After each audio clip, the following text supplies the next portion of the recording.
Baixo Clero, podcast de política do UOL. Sou do Baixo Clero, sem qualquer problema, mas é um sinal que todos têm espaço aqui nesse maravilhoso Brasil. Quarta-feira, 18 de março de 2020, 8 horas da noite. Depois de uma série de falas contraditórias do presidente da República, moradores de diferentes cidades do país, parte deles já em isolamento residencial por causa do coronavírus, usam para se manifestar contra Jair Bolsonaro um instrumento que há muito andava calado: a panela. O som do panelaço ecoou por 2 noites seguidas, e é nessa toada que começa o segundo episódio da temporada 2020 do Baixo Clero, o podcast de política do UOL.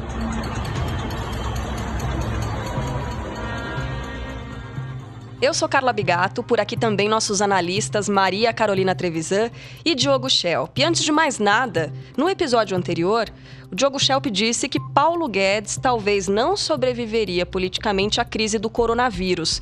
A pergunta hoje, Diogo, é a seguinte: Bolsonaro sobrevive politicamente a essa crise? Pois é, Carla. A razão pela qual eu coloquei o Guedes na frigideira na semana passada é a mesma pela qual o Bolsonaro está abalado agora, né? Quer dizer, a questão da economia. Ele apostou tudo na economia para manter o apoio popular dele, né? Lembrando que ele estava pressionando o Paulo Guedes, porque a previsão do PIB era de queda, né? Era menor, quer dizer, uma redução, não uma redução, mas um valor mais baixo. E agora há previsões já de recessão, ou seja, de queda no PIB, né? E aí o Bolsonaro virou e falou essa semana assim: se a economia afundar, afunda o Brasil; se a economia afundar, acaba o governo. Aí ele já colocou a coisa nesses termos, né? Fica complicado. O que eu acho engraçado é o seguinte, não é engraçado, né? A sorte do Bolsonaro é que as pessoas que estavam batendo panela não podem ir às ruas, né? Ao contrário daquelas que negam que existe uma pandemia e resolveram ir às ruas para apoiá-lo, porque se essa gente toda fosse às ruas como iam no tempo da Dilma Rousseff, ele realmente estava perdido. Estava enrolado. Carol, quero a sua avaliação a respeito do Jair Bolsonaro nesse momento. Ele se mantém à frente do governo por muito mais tempo? O que você acha? Então, Carla, eu concordo com o que o Diogo disse sobre a questão da economia, né? É isso que vai derrubar mesmo o governo, mas eu acho que ele não sobrevive, porque com tudo isso, com toda essa crise, ele demonstrou uma incapacidade, uma incompetência de gerir uma equipe de ministros que teria que fazer frente a essa pandemia, e ademais ele também revelou uma irresponsabilidade, não só com as pessoas que estavam ali na manifestação, quando ele saiu para cumprimentar mais de 200 pessoas, né? Mas também com a própria vida dele, quer dizer, ele não tem apreço à própria vida, parece que ele está se colocando num lugar de sacrifício ao vivo, no momento em que ele se coloca de frente para a doença dessa maneira, né? Sabendo que hoje, que é quinta-feira que a gente está gravando, ele já tem 18 pessoas da comitiva dele nos Estados Unidos que estão com o coronavírus, né? Então, eu acho isso muito interessante do ponto de vista sociológico do Bolsonaro. É uma postura difícil de ser defendida, né? A gente teve recentemente desembarques importantes da base de apoio do Bolsonaro. Eu vou citar aqui o nome cotado para ser vice na chapa dele, Janaína Pascoal. Vamos ouvir um trechinho do que ela disse. Eu me arrependi do meu voto. Que país é esse? Como é que esse homem vai lá, potencialmente contaminando as pessoas, pegando nas mãos, beijando? Ele tá brincando? Ele acha que ele pode tudo? As autoridades têm que se unir e pedir para ele se afastar. Nós não temos tempo para um processo de impeachment. Nós estamos sendo invadidos por um inimigo invisível. Precisamos de pessoas capazes, competentes de conduzir a nação. Quero crer que o Mourão possa fazer esse trabalho por nós. Uau! Diogo Schelp, vamos lá. Estaria a Janaína Pascoal levemente arrependida por não ter aceitado compor a chapa, né, com Bolsonaro, uma vez que ela estaria mais próxima da presidência nesse momento? Ou essa fala da deputada, ela soa, na verdade, como um pedido de desculpas, né, já que ela exerceu uma influência muito grande sobre os eleitores, e essa influência a favor do Bolsonaro, claro, né? O que você acha, Diogo? Olha, eu acho que o arrependimento é genuíno. Você pode criticar a Janaína por muitas coisas, muitas das ideias dela e tal, mas ela costuma ser coerente. E ela já vem se distanciando de Bolsonaro há alguns meses. Evidentemente que esse discurso aí mostra um rompimento definitivo, né? Não dá para imaginar uma volta atrás. Ela está pedindo nada menos do que a renúncia do presidente. Agora, talvez a gente devesse imaginar que esse não seja o melhor momento para isso acontecer. O país está numa situação difícil, tem uma crise aí nos mercados e tal, tem uma crise de saúde pública se avolumando, mas ainda não há um caos. Imagine se, além de tudo, ainda tivéssemos que lidar com uma queda de um presidente em meio a tudo isso. Não acho que seja uma coisa que se deva desejar, não nesse momento, pelo menos. Mas será que não é melhor sem ele mesmo, Diogo? Eu não tenho dúvida que seria melhor, né? Na verdade, o que eu acho é que as outras instituições estão tentando, né? Estão agindo para manter as coisas um pouco sob controle, apesar da atuação do presidente, que evidentemente vai contra o que se espera, né? Na verdade, ele está mais atrapalhando do que ajudando, com certeza. Eu fiquei pensando, até gostaria de saber a sua opinião, Diogo, e da Carla também. Eu fiquei lembrando do começo do governo Lula, quando ele tinha o Conselhão, né, o Conselho de Desenvolvimento Econômico e Social. E como isso está fazendo falta nesse momento, né? Porque naquele momento o presidente estava cercado de banqueiros, sindicalistas, líderes religiosos, líderes do movimento negro, indígenas, mulheres, cientistas, sanitaristas, médicos. E nesse momento parece que o governo Bolsonaro está falando picado, sabe? Então a saúde fala uma coisa, a defesa fala outra coisa, os governos agem do jeito que lhe convém, então não tem uma unidade de pensamento, não tem alguém que esteja fazendo uma liderança e costurando consensos, né, entre todo mundo, que possa ser um protocolo para todo mundo agir. Você não acha isso? Não, eu acho que de fato não tem diálogo. Na verdade, você vê, pouco tempo atrás, o presidente estava em guerra com os governadores, né? Então, realmente não há clima para diálogo com o presidente. O que a gente vê é, dentro do próprio governo, quadros ali, ministros atuando, tentando fazer o que é preciso fazer, apesar do jogo contra do presidente Bolsonaro. De fato, concordo com isso. Eu só não sei se enfim, pensar em tirar um presidente nessa altura não colocaria mais lenha na fogueira da crise. O processo consumiria demais, né? Consumiria demais o país. Eu acho. Bom, só para lembrar que sempre no fim do nosso podcast, a gente tem o quadro Frigideira, em que a Carol Trevisan e o Diogo Schelp decidem quem é o personagem da semana que deve ser frito ou frita. Mas vamos voltar aqui para o nosso tema do dia. Carol Trevisan, que tal a imagem do presidente, já que você falou ali do catadão de ministros, né? Aquela imagem do presidente mal ajambrado, com aquela máscara cirúrgica torta, tapando os olhos, daquela entrevista coletiva, né, que foi convocada pelo presidente. Se a ideia era fortalecer essa figura do Bolsonaro, ele ao lado de 8 ministros, né, o resultado não foi exatamente esse. Eu achei que foi um desastre aquela imagem. Do ponto de vista da segurança que tem que dar para a população, né? Você vê ali o ministro Mandetta, que até pouco tempo, até segunda-feira, tinha uma postura mais transparente, mais firme. Depois que ele esteve com Dória, isso aborreceu muito o Bolsonaro. Então, o Bolsonaro passou a fazer críticas veladas ao próprio ministro da Saúde. Então, o ministro da Saúde estava nessa coletiva numa espécie de saia justa. O Paulo Guedes, na minha percepção, está muito desconfortável. Ele não sabe agir no momento em que você precisa olhar para além de uma política monetarista, né? Ele não consegue enxergar uma solução no momento de calamidade que precisa envolver o setor social também, as pessoas mais pobres, né? As medidas que ele anunciou são muito pequenas para resolver os problemas que vão acontecer com essas pessoas, né? Ele foi preparado para ser um tesoureiro, assim, se tem dinheiro, eu pago, se não tiver dinheiro, eu corto. Então, me pareceu muito isso na coletiva. Ele estava visivelmente, né, ali. A minha impressão era uma coisa de desesperança. Ele jamais imaginou ter que encarar esse tipo de situação, né? O Diogo Schelp, vamos falar dessa entrevista coletiva e chamando atenção para um outro ponto aqui. A convocação de um panelaço pró-governo em meio a um compromisso oficial para apresentar medidas de enfrentamento a uma crise global. Vamos só colocar esse trechinho que o presidente chama, né, para esse panelaço? Eu espero, como o Jornal Nacional vai fazer a cobertura do panelaço 8h30, que o Jornal Nacional anuncie que às 20h terá será um panelaço a favor de Jair Bolsonaro também, ok? Estou aguardando ansiosamente. Hoje vou assistir o Globo, coisa que eu não faço há muito tempo. Hoje vou assistir a TV Globo. Não, e assim, né? Estamos falando de uma pandemia, de um vírus que provoca problemas respiratórios, velhinhos morrendo pelo planeta e o presidente convocando um panelaço pró-governo. E aí, Diogo, essa situação?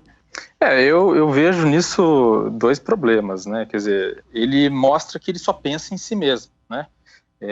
Primeiro, os dois problemas, o ataque à imprensa, que foi uma coisa que se viu nesse discurso aí, e a outra coisa que ele fez também, que não está nesse trecho, é que ele justificou mais uma vez a participação dele nas manifestações no dia 15, né? Quer dizer, ele não admite de forma alguma que ele deu um mau exemplo. Então, é isso, né? O presidente não consegue enxergar que o que ele tem nesse momento é uma crise de proporções nunca antes vistas, porque desse jeito, como está acontecendo, nunca aconteceu, né?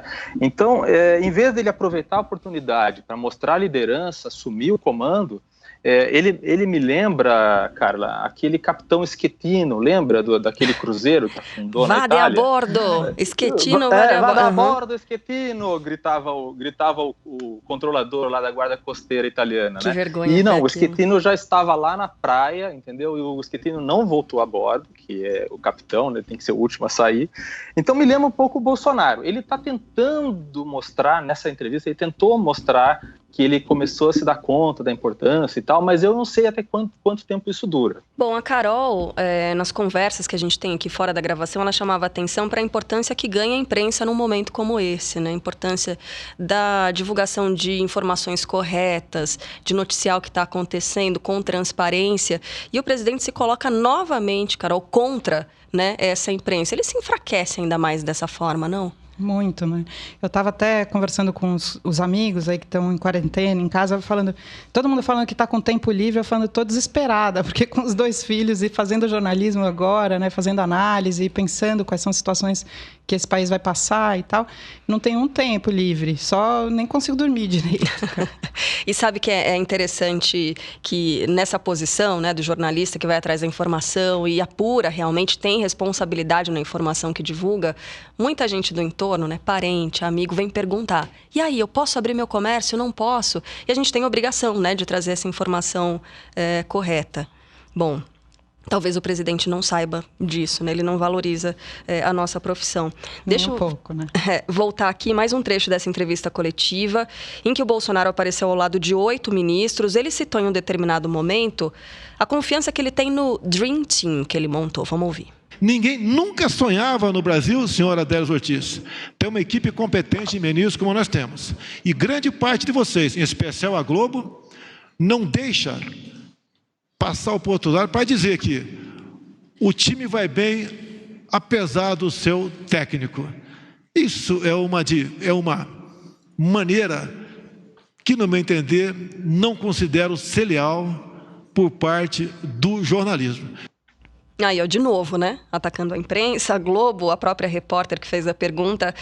O Sérgio Moro estava lá, mas estava super apagado. O Paulo Guedes, como a gente já falou, né? A Carol deu uma pincelada, eu também dava para perceber que ele não tinha isso em mente, jamais, né? E vale lembrar que esses 2 ministros, /astros, já foram fritos pelo próprio presidente, tiveram até as demissões aventadas por fontes ligadas ao Planalto. O que você achou do comportamento, do posicionamento desses ministros na coletiva, Diogo?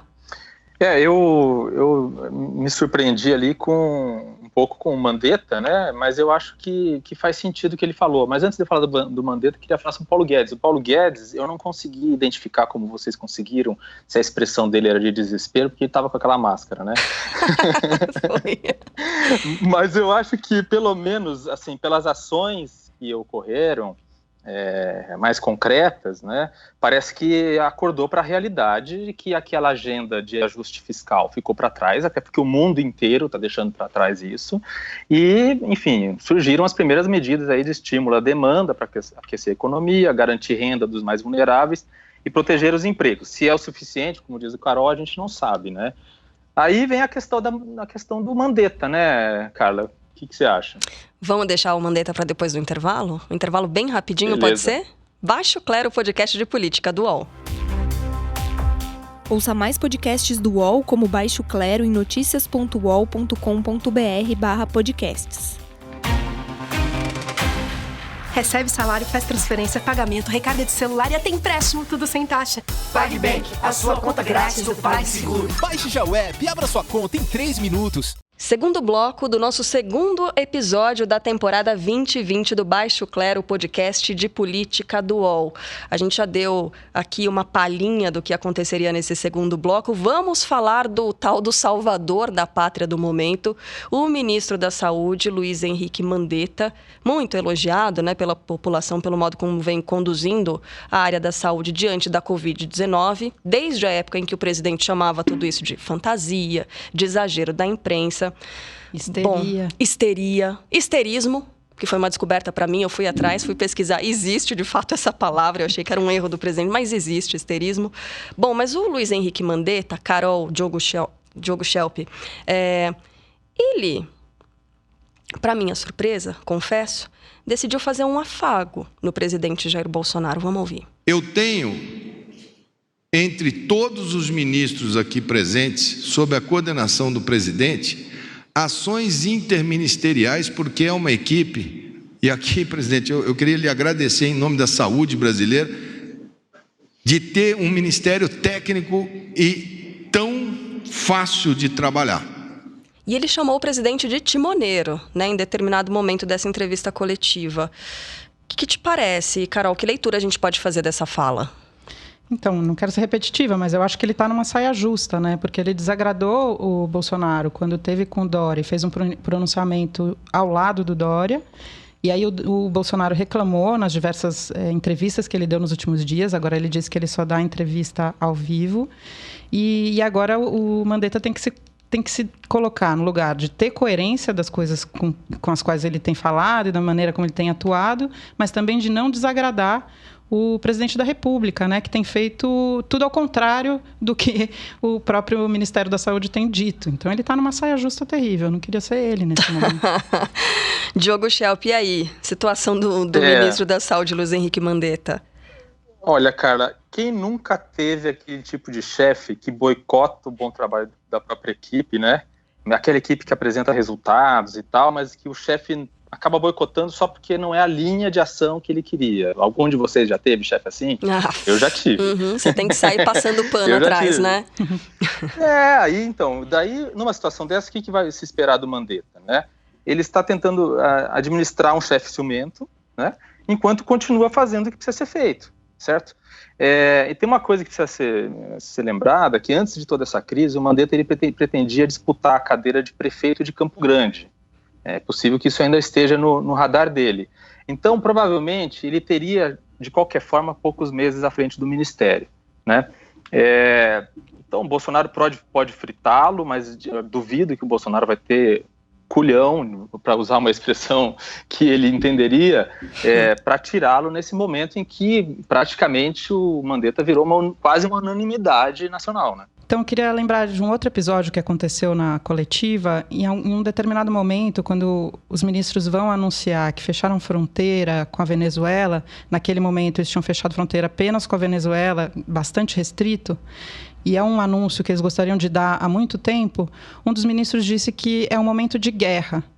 E eu fiquei pensando que é um momento de guerra, mas a guerra é contra o vírus, não é contra as pessoas, né? Que no momento de crise humanitária, em que as pessoas no mundo inteiro estão morrendo, será que não seria uma postura melhor para o país como o Brasil tão grande aqui, tão importante na América do Sul, a gente compartilhar, né? Ser mais solidário, dividir para poder organizar e poder acudir as pessoas que vão morrer, né? Porque é muito esquisito você simplesmente virar as costas para quem está ali na fronteira e deixar as pessoas morrendo, né? Não sei se uma ação mais específica nas fronteiras não teria sido uma determinação melhor, sabe? Diogo, o que você acha? Essa coisa no momento da sobrevivência, as pessoas costumam ser bem egoístas, né? E imagino que muitas delas apoiem essa decisão de fechar a fronteira com a Venezuela e deixar o pessoal que precisa de ajuda do lado de fora, morrer. E aí, Diogo, politicamente, uma ação como essa, ela tem mais apoio ou menos? É difícil uma decisão dessa, né? Mas a gente vê vários países tomando posições muito parecidas, né? Lembrar, por exemplo, que na Europa, a Alemanha mesmo, fechou temporariamente a entrada de qualquer pessoa com pedido de asilo, e, enfim, refugiados e assim por diante, né? Então, com certeza, é uma situação em que você está deixando do lado de fora, né? Fechando a porta para alguém que está provavelmente em condições ainda piores que você. Imagina, por exemplo, os refugiados amontoados nos campos lá da Turquia, por exemplo, o pessoal que saiu da Síria e tal. Imagina as condições de higiene, a quantidade de pessoas concentradas em espaços pequenos. Quer dizer, de fato, é uma situação muito complicada. Em situações de crise e desse tipo, a tentativa dos estados de resguardar e pensar na segurança. Se essa é uma medida que vai ser efetiva do ponto de vista sanitário, é uma coisa que a gente só vai saber mais para frente. Bom, vamos voltar um pouco para o Sérgio Moro, ministro que estava lá também, mas estava apagado, né? Estava ali com uma carinha. As rebeliões registradas em São Paulo, Carolina Trevisan, em que medida elas foram motivadas pelas decisões do Moro com relação às regras dos presídios federais, né, onde estão os líderes de facções criminosas e que exercem poder sobre a massa carcerária, e em que medida elas estão relacionadas ao medo do coronavírus, na sua avaliação? É muito importante esse tópico, a gente tem que pensar muito nisso, né? Sem dúvida nenhuma, as decisões do Moro sobre os presídios federais têm ligação com os presídios de São Paulo, porque os presídios de São Paulo têm muitas pessoas do PCC nos presídios, né? E há um tempo atrás, o governador, junto com o Moro, decidiu botar as lideranças do PCC fora do estado de São Paulo, nos presídios federais. Os presídios federais, por si só, já têm medidas muito mais restritas do ponto de vista dos direitos humanos do que qualquer outro presídio. Então, isolamento, a pessoa não pode ficar mais do que um determinado tempo, porque enlouquece, menos banho de sol, menos visita, menos contato com advogado. O que o Moro fez foi restringir isso ainda mais, não ter visita nem do advogado. E, claro, esse equilíbrio muito precário que tem dentro do sistema prisional como um todo, especificamente em São Paulo mais ainda, por causa dessa decisão de mudar as lideranças, isso se quebrou no momento em que aqui em São Paulo foi decidido que as visitas e as saidinhas, né, que são as saídas temporárias do semiaberto, seriam também proibidas. Isso gerou uma revolta e aí gerou rebeliões. Por quê? Acho que faz muito sentido, né? O Brasil é o terceiro país que tem a maior população carcerária do mundo, né? Depois dos Estados Unidos e da China. E são 810 mil pessoas. Se o vírus entra num presídio desse, a chance de todo mundo morrer, de todo mundo contrair, é muito grande, por causa das condições sanitárias que já são muito precárias, da condição de saúde dos próprios presos, né? Você tem 28 vezes mais chance de ter tuberculose dentro do sistema do que fora dele, a população em geral. A falta de atendimento, um abandono completo, né? Uma situação, como o próprio Supremo já definiu, que é um estado de coisas inconstitucional, ou seja, incompatível com a vida. Então, imagina o vírus entrando lá. E aí você restringe as visitas, que é uma coisa muito séria para os presos, né? O único momento em que eles não se sentem abandonados mesmo, né? E não tem só estuprador e homicida nos presídios, gente horrorosa. Tem também preso provisório que nem foi julgado, 40%. Tem também tráfico privilegiado, que foi definido como tráfico, ou seja, que não tem ligação com crime organizado, também encarcerado. Então, a medida razoável que deveria ser definida pelo governo agora, seria desencarcerar as pessoas que estão em condições vulneráveis de saúde, os idosos, as grávidas e as que estão amamentando, e as pessoas que estiverem no semiaberto. Não é que vai liberar todo mundo, vai mudar de regime, vai para o regime domiciliar. Inclusive, nessa quinta-feira, o juiz Rafael de Estrela Nóbrega, da Vara de Execuções Penais do Rio, definiu que o semiaberto, os presos que estão no semiaberto no Rio devem ir para regime domiciliar, para tentar diminuir a pandemia também lá. Até porque o que acontecer dentro do presídio vai para fora do presídio. E aí vai também sobrecarregar o SUS, o Sistema Único de Saúde, né? Então, é uma situação super preocupante. Sem dúvida. Mas aí a gente cai de novo, né, Diogo, naquela coisa do egoísmo, né? Porque a população do lado de fora vai dizer, as pessoas estão abrindo mão de tantas coisas, por que é que os presos não podem também abrir mão, por exemplo, das visitas? Né? No fim das contas, a gente acaba caindo nesse tipo de discussão, e vira e mexe em rede social, é o que a gente lê. Né? É esse tipo de opinião. opinião. Eu tive informação também de que essas discussões de suspensão de saidinha, por exemplo, elas vinham sendo feitas antes da decretação de pandemia, né, do coronavírus. Então, isso vem acontecendo já e pode ser uma tentativa de demonstração de força da facção para o governo federal, para o Sérgio Moro, para o governo estadual também de São Paulo, para dizer, não é assim. A gente ainda tem lenha para queimar aqui, a gente ainda tem força para negociar, né? Diogo, quer falar? Eu posso falar?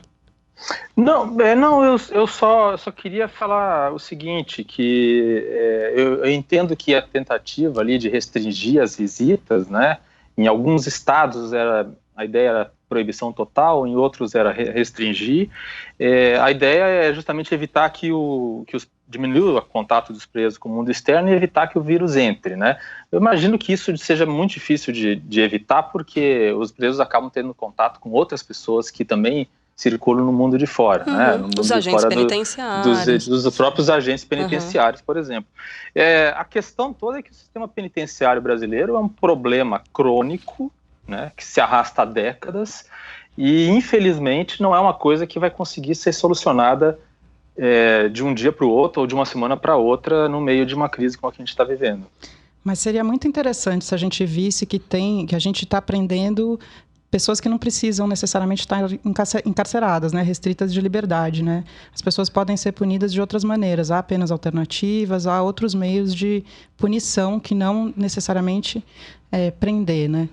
E eu queria só lembrar que na Itália o governo restringiu totalmente as visitas e aí teve rebeliões e houve 6 mortes. Aqui são 810 mil presos, lá são 56 mil. No Irã, que não dá para saber o número de pessoas presas, eles também desencarceraram, até no Irã. Soltaram 85 mil presos políticos. Bem interessante também, por causa da pandemia. Então, pode ser que algumas práticas que antes não tinham nem a possibilidade de ser pensadas, depois do coronavírus, possam ser implementadas, né? Que são práticas razoáveis no sentido do direito à vida. É algo que, a gente vai ver depois, né? Ao fim dessa crise toda, porque no momento a gente percebe o quê? O agravamento das situações que a gente já tem. Por exemplo, né, as tensões nos presídios, isso parece que está aumentando. Tensão social aumenta. A diferença ali entre quem tem a possibilidade de ter acesso a um plano de saúde e quem não tem, isso está muito evidente, agora muito claro. Quem sabe se ao fim dessa crise a gente não consiga observar o equilíbrio, chegando em novas... Nossa, que esperançosa que eu estou agora, né? Mas enfim, vamos torcer para que isso aconteça. Bom, falando em aproveitar esse momento aqui, paz e amor, Diogo e Carol, mais um ponto relevante da entrevista coletiva, o presidente Jair Bolsonaro agradeceu à Câmara e ao Senado pelo apoio para enfrentar essa crise. Ouçam só. Eu quero mais uma vez agradecer aos presidentes da Câmara dos Deputados, Rodrigo Maia, do Senado, Davi Alcolumbre, do Supremo Tribunal Federal, Dias Toffoli, da PGR, o senhor Aras, do TCU, José Múcio, e do STJ. Senhor Noronha, pelo apoio, pela presteza, pela consideração, em juntos buscarmos solução para esse problema que passa a ser um problema de todos nós. Vocês ouviram que alguém sopra, né? Senhor Noronha. Porque ele esquece o nome, enfim. Alguém vai e sopra. Até do Aras ele esqueceu. Bom, a gente teve sim uma manifestação, né, uma pressão sobre o Congresso com essa manifestação do dia 15 de março, Congresso e Supremo Tribunal Federal, né? Mas isso antes de se descobrir o tamanho dessa crise relacionada ao coronavírus. Agora a impressão que dá é de que o vento virou. O governo depende do Congresso para conseguir a determinação do estado de calamidade. A gente já teve aprovação pela Câmara e agora falta aprovação pelo Senado. E isso vai permitir o descumprimento da meta fiscal, né, para o pagamento dos benefícios aos trabalhadores que não recebem Bolsa Família, por exemplo. Esse contexto de crise global, mortes já registradas no Brasil, isso tensiona ou afrouxa um pouco as relações entre executivo e legislativo para vocês? Vou começar pelo Diogo. Fala, Diogo. Olha, eu acho que virou o jogo, sim. De fato, o Bolsonaro não consegue. Eu não vejo o Bolsonaro podendo usar o discurso de colocar a população contra o Congresso a essa altura do campeonato, porque o que a gente vê é o Congresso atuando de maneira muito consistente para aprovar as medidas que são necessárias aí para enfrentar o que o Brasil está enfrentando agora. Eu acho interessante também o silêncio de outros dois setores da sociedade na qual o Bolsonaro sempre se apoiou muito, que é o setor empresarial, né, e o setor dos militares, né? Me parece que esses dois setores, é uma coisa muito de impressão, né, porque é difícil quantificar isso, me parece que está todo mundo entendendo que o presidente realmente não está no comando da situação como deveria, e por isso acaba se confiando mais nessas outras instituições, nesses outros poderes. Carol, essa frase foi forte, né, do Diogo. Parece que o presidente não está no comando como deveria, e isso é notado por diferentes setores que envolvem ali o governo federal. E aí? Estou concordando com o Diogo de novo. Olha! Eu acho que o Rodrigo Maia tem tido uma postura muito firme nesse sentido. Acho que essa tensão vai piorar, está piorando. O fato do Davi Alcolumbre estar com vírus é um problema, porque ele também estava ali impulsionando o que o Maia estava falando. E a questão do judiciário eu vejo como medidas opostas. Assim, a tensão, então, está ainda continuando de maneira muito forte, porque quando o Conselho Nacional de Justiça e o presidente do Supremo colocam essas recomendações para os presídios, eles estão falando diretamente com o Executivo, que sempre teve um lugar muito mais punitivista, uma postura muito mais punitivista de querer que os bandidos morram, não estarem preocupados com direitos humanos e tal. Então, fica muito evidente essa tensão cada vez mais, né? Eu não sei quando que a gente vai parar, em que ponto a gente vai chegar. Diogo? Não? Beleza. Gente, eu tô achando vocês estão super paz e amor mesmo. Tá vendo como o coronavírus nem de todo mal ele é? Tá aproximando as pessoas. Tem tá coisas que é impossível não ver, né, cara? Tem coisas que é difícil não identificar, não concordar. E às vezes é melhor deixar algumas coisas que não são tão urgentes, algumas discordâncias não tão urgentes para depois, né? Com certeza, a gente tem que ir ao que interessa. O que interessa agora é a hora da nossa frigideira. Carolina Trevisan, quem é que vai ser frito ou frita por você nesta semana no Baixo Clero?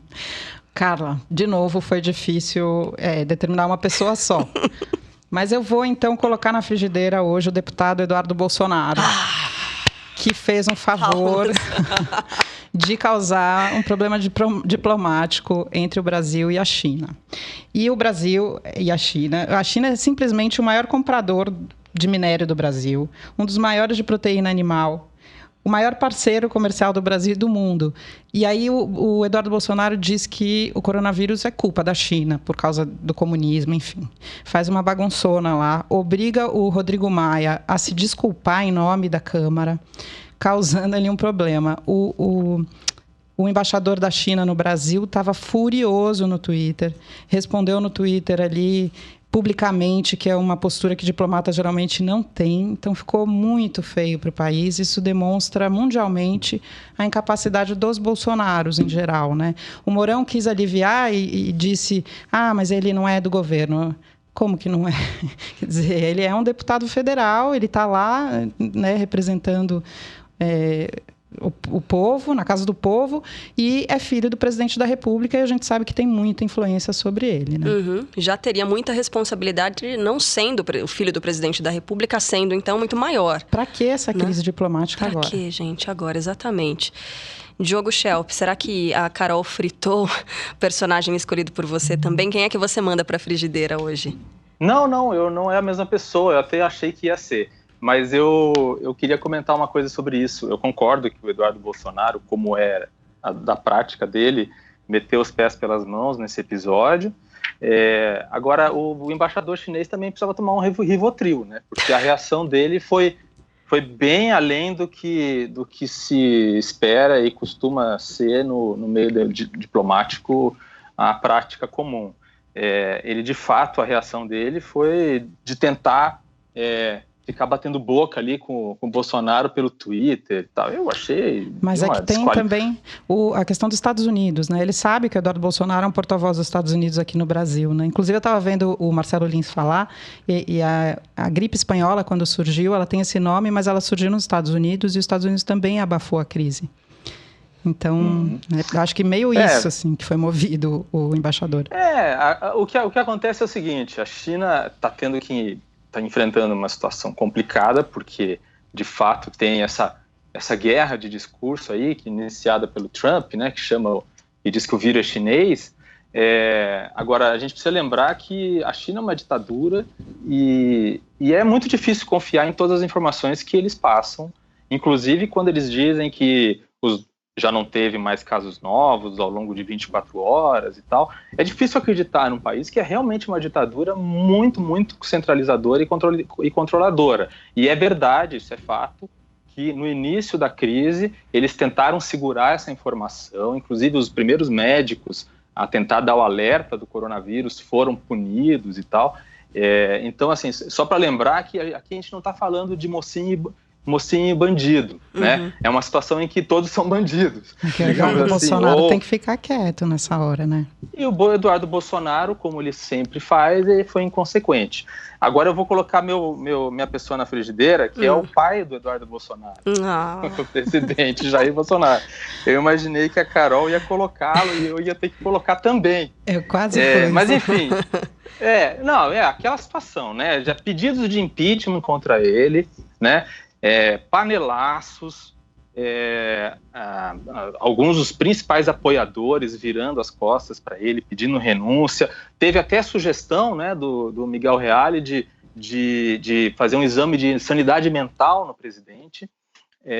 Então, mas aí eu acho assim, de repente ele próprio se coloca a camisa de força em si mesmo e as outras instituições conseguem levar adiante. Mas o fato é o seguinte, ele negou que fosse um problema, e agora está tentando provar que está preocupado. Então, só o que dá para esperar é que ele realmente tenha mudado de postura para o bem do país e de todos nós, né? Carol, será? Eu acho sem chance. Não me convenceu. Você está convencido em algum ponto, assim? Olha, a gente tem que ser esperançoso, que nem a Carla, né? Que estava muito otimista. Tomara. Então... Bom, se você quiser também participar da nossa frigideira, sugerir um nome, aí sugerir assunto para ser abordado por aqui e até dar os seus pitacos sobre as nossas opiniões, basta nos acionar pelo Twitter do UOL Notícias, @UOL Notícias, repetindo, @UOL Notícias, usando a hashtag Baixo Clero. Esse episódio do Baixo Clero fica por aqui. Carol Trevisan e Diogo Schelp, cuidem-se, hein? Até semana que vem. Vocês também, obrigada. Até, Carla, até, Carol. Beijo. Baixo Clero tem a apresentação de Carla Bigato, Diogo Schelp, Maria Carolina Trevisan. Produção, Rubens Lisboa. Edição de áudio, Amer Menegassi. Coordenação, Juliana Carpanês, Marco Sérgio Silva e Diogo Pinheiro. Está encerrada a sessão!